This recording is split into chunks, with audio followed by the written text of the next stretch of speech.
जय हिंद मित्रांनो, मी पाटलांचा समीर नवीन ब्लॉगमध्ये तुमचं स्वागत. आज प्रजासत्ताक दिनीनिमित्त आमच्या शाळेत ध्वजारोहणाचा कार्यक्रम पार पडला. आज 26 जानेवारी निमित्तानं गावात रेडघर प्रीमियर लीगचं आयोजन करण्यात आले आहे. इकडे चषकांना रिबीन बांधण्याचं काम चालू होते, तिकडे पिचची आखणी चालू होती. चषक पिचवर नेऊन व्यवस्थित लावून घेतले. पाहुणे मंडळी यांचं आगमन झालेले. मग सर्व पाहुण्यांच्या हस्ते कार्यक्रमाचा शुभारंभ करण्यात आला. हा हा हा, एक नारळ 500 रुपये. राष्ट्रगीतानं कार्यक्रमाची सुरुवात केली.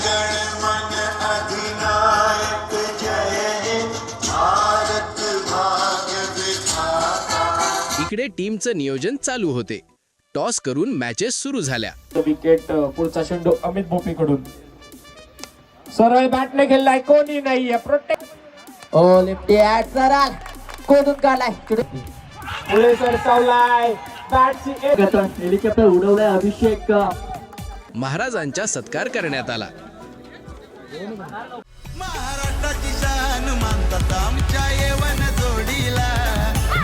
प्रेक्षक मॅचचा आनंद घेताना या दादांनी लहान मुलांच्या खाऊसाठी दुकान लावलेला. आमच्या गावचे समालोचक. इकडे दुपारच्या जेवणाची सोय सुरू होती. जेवण शाकाहारी मांसाहारी दोन्ही बनवलेले. सर्वांनी जेवण करून घेतले.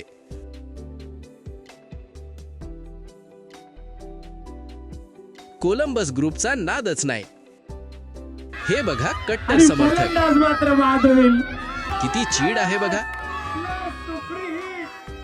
आता सर्वांना उत्सुकता लागली होती की रेडघर प्रीमियर लीगचा मानकरी कोण होणार, किएरा 11 की रंश 11. टॉस झाला.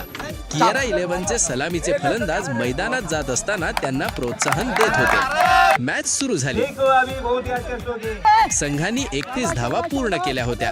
आता रंश 11चे सलामीचे फलंदाज मैदानात उतरले. मॅच सुरू झाली.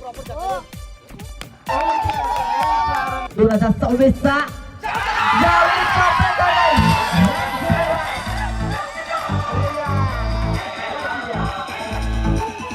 अशा प्रकारे रंश 11 टीम रेडघर प्रीमियर लीगचे 1 नंबरचे मानकरी ठरले.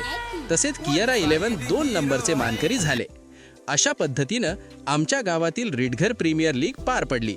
जर ब्लॉग आवडला असेल तर सबस्क्राईब नक्की करा. धन्यवाद.